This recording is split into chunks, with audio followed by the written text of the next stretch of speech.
Mrs. Christian. Thank you, Mr. President. I'd also like to thank the Chief Minister for his swift and prompt comments in the press and in this honourable court today.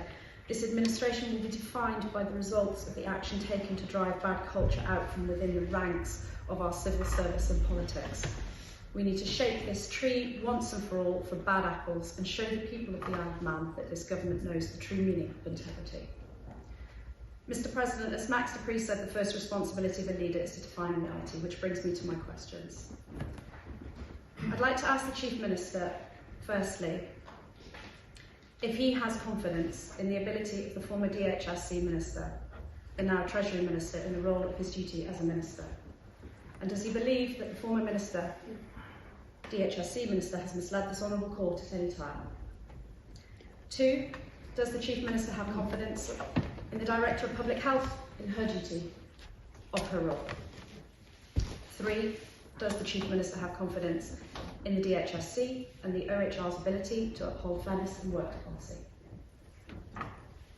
4, does the Chief Minister believe that a chain of command is a system which should only be used for giving instructions to enhance productivity and should not be used as a reason to disregard opinions and information from employees? Does the Chief Minister agree with me that disadvantages of adhering to such a system would encourage less collaboration, slow decision-making and communication, and decreased employment empowerment, and as such has no place where fundamental decisions need to be made when lives are at risk? 5, could the Chief Minister confirm if Mrs Magson paid Manx tax and national insurance during her 2 years of employment? That's disallowed. You've had 4 questions. Contractual question. Please, I have my final question, Mr. Please President. resume your seat. You'll have an opportunity in a moment, Mrs. Christian.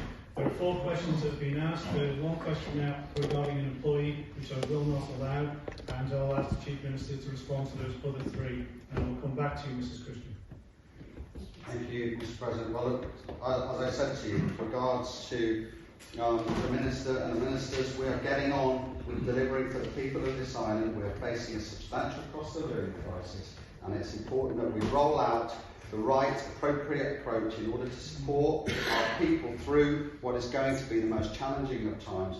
The Treasury Minister has already brought forward a package of support appropriate to the rise in energy and fuel bills. And I can tell you now that as a council we are continuing to consider how best we can support our people on this island through the forthcoming months, which clearly are going to present substantial challenges.